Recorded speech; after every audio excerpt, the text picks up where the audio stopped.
Let me summarize the interim budget for you. So there's absolutely no changes in the income tax slab. So as of now, under the new tax regime, if a person is having incomes of 7 lakh, up to that it's tax free. So this continues.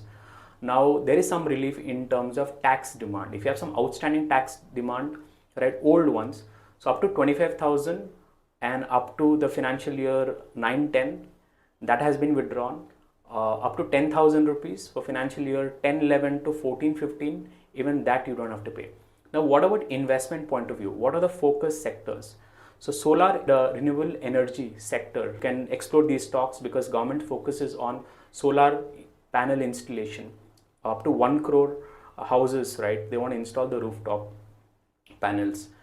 There was also a talk on the seafood sector as well. So here government will invest up to 6,000 crores.